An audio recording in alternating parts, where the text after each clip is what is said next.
St. George native Amber Blair tackled her first Ironman in 2014. Since that time, she has been hooked. Crossing that finish line is the celebration of all the hard work, all the training, all the support that you have, because you have to have a lot of support along the way. And I feel like once you cross that finish line, that's your celebration moment of all of that combined. Amber has even convinced her husband Brian to try it out. Now they both like to compete, and as a family have invested in the time, sacrifice, and equipment to do so. My husband's a big support. He's a triathlete also, so he understands the training, he understands the sacrifice of time. My family, my girls, I have 3 girls, they understand it. They've grown up with it since I've been doing triathlons for 8 years. So they understand the sacrifice also, and we all just kind of work together to get things done. While Amber qualified for the Ironman 70.3 World Championship in her age category, Brian did not. However, he is sticking by her side with moral support.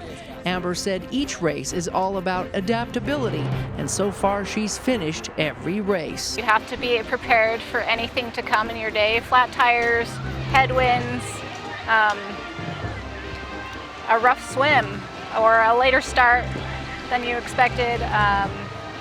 Just not feeling good, really. I think I've experienced almost all of it except for a flat tire, and you just have to expect anything that could happen, that will happen, and you just learn to adapt and keep going.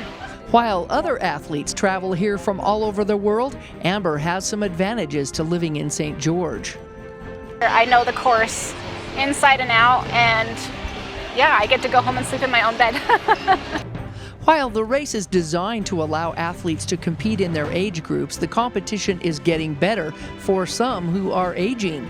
Pete Bowden has lived in St. George 36 years. Since 1980, he dreamed of competing in the Ironman after first seeing it on television. Now at age 56, Pete is signing up for his 11th Ironman race on this course. And then life kind of happened. I raised a family, but back in 2010, when it came to St. George, I thought, this has been a dream, I'm doing this. And so that's when it all really started. Pete said as a triathlete, there are both physical and mental benefits that have been passed on to his children. No matter how hard it is in the training or out on the course, somehow you find a way to finish. There's just that extra drive, that extra motivation that you find that helps you to finish. And that's something that we instilled in our kids as they were growing up. Our son is also a runner, and he's trying to now get to a point where he could compete in an Ironman. We love everyone coming here, but the locals, we get excited because it's one of our own. We're like, yeah!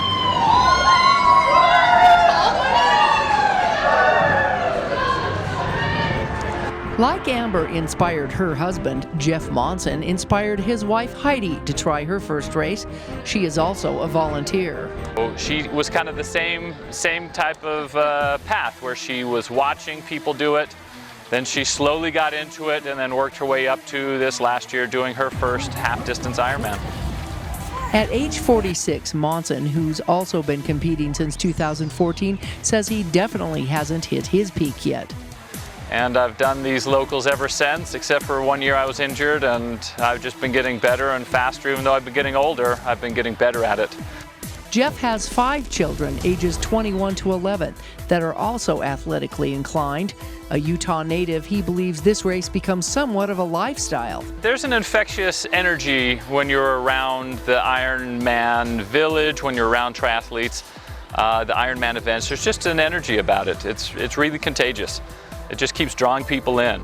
Now competing on the world stage, this elite status gives these local pros even more motivation to do well. And as for their long-term goals? I'm not ashamed to say I'm 37 years old, and my ultimate goal is to continue to be doing this well into my 70s. As you get older, you keep racing. Maybe the speeds aren't there, but so far my speeds have improved, and I'm looking forward to just keep racing and again, that lifestyle of fitness. Hopefully till almost the day I die. That's the goal, is I really want to keep doing this until I die. And as for the course, it's both beautiful and challenging. In St. George, Melissa Anderson, Community Education News.